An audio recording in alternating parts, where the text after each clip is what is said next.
All right, quickly, we'll give our predictions for the Final Four now, starting with the Eastern Conference Finals. So Florida and the Carolina Hurricanes.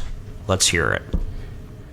Okay, well, do you have Casey's predictions first? Do you want to? Because he's not here. He mailed them in. Sure. So do you want to do that first? Yeah, we can do that. And so Casey is going with the Florida Panthers in 6 games in this series. So, an interesting pick for sure. I think that this series could go either way. And why not go with the team that just continues to roll right now on this incredible run that no one expected? So I totally get that as well if they can keep up this play. But, to me, I look at the back end, the difference of the back ends on these two teams. So I'm actually going to go with the Carolina Hurricanes in 7 games. Okay, so Casey's picking Florida in 6. You're going Carolina in 7. I haven't talked to Case since the Devils have been eliminated about this, but I wanted to ask him, because people have been asking me, would you rather see the team that beat your team, go all the way or lose in the next round? Like, that's the age-old debate, right? So I wonder if that's how Casey's feeling. He just wants to see Carolina get pumped because, screw them, they beat us. I think we know him well enough that that's exactly what he's thinking.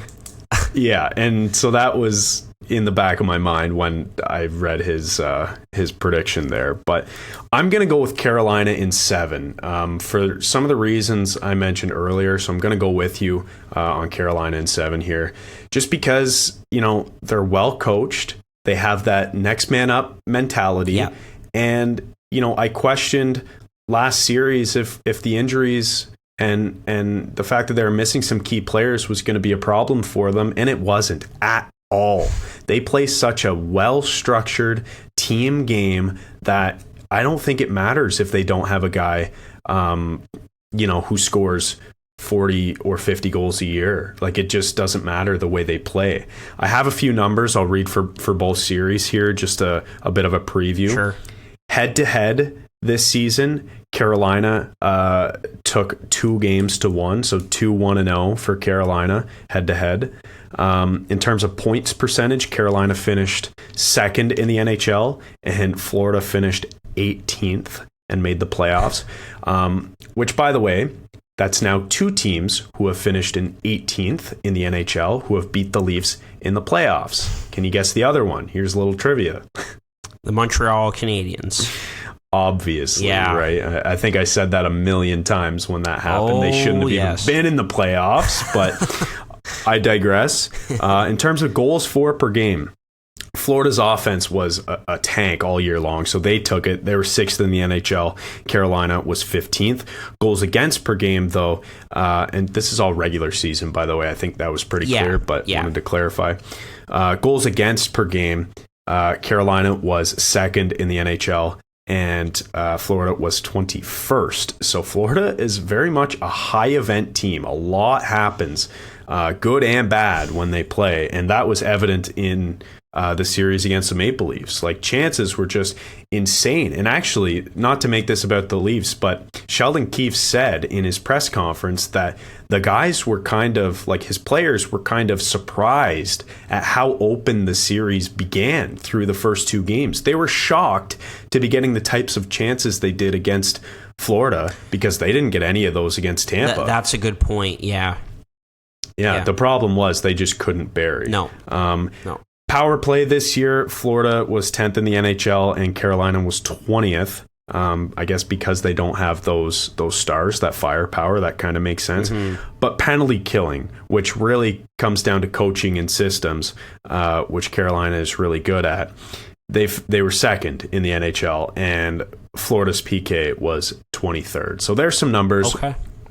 I think the favorite in this series is Carolina, and that's, again, who I'm picking in 7. I think for Carolina to win this series, you have to do what you did against the Devils in a couple of the games where you're okay with winning 3-2 games or 2-1 games. You get a couple goals and you lock it down defensively. Yeah. And you know, the way that this team is coached and how they play their systems, like, that's why I'm going with Carolina in 7. I think they're the better team.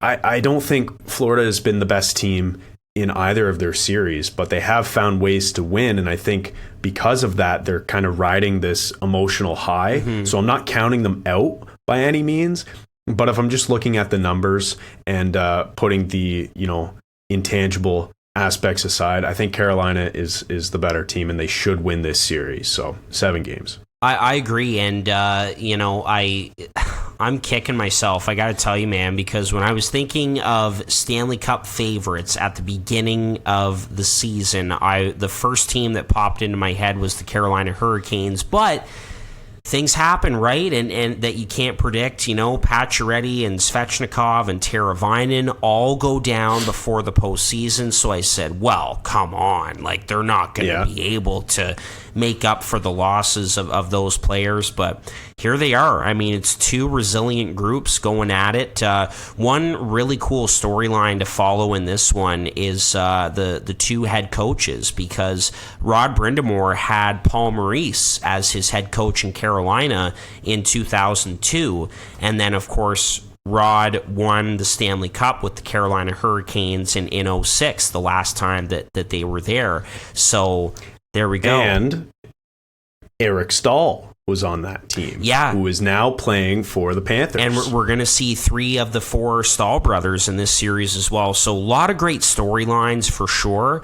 But yeah, I've got Carolina in 7. I think they have the better blue line out of the 2 teams.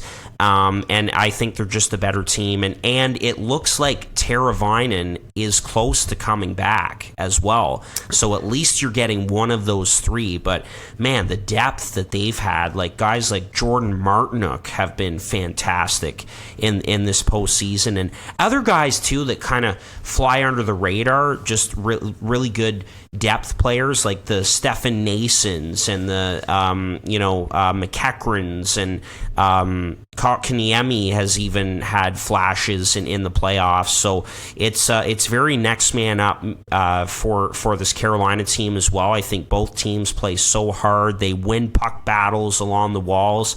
It's going to be a tight series, but I'm giving the edge to Carolina. I'm with you. Yeah, and 7 games because we're not counting out the Cats. No. We just think in a 7-game series, the better team will prevail. If Casey was on the pod, like, I'm interested to hear why he has Florida in 6. I think there's an element of, you know, like we talked about, well, these jerks beat my Devils, so screw them. But I think, you know, if I'm thinking about what Casey would say, he might also say that they're beat up after a couple tough series, having to skate a ton, especially against the Devils, both really great skating teams. But and then playing the Islanders in the first round, like, you know, getting beat up physically through that. So I think maybe that's where Casey's coming from. This team is beat up, so I figured I would mention that too. But maybe next episode he'll chime in and give his thoughts on why he has Florida in 6. But yeah, we're both going Carolina in 7. I guess we'll see. Yeah, there we go. Okay.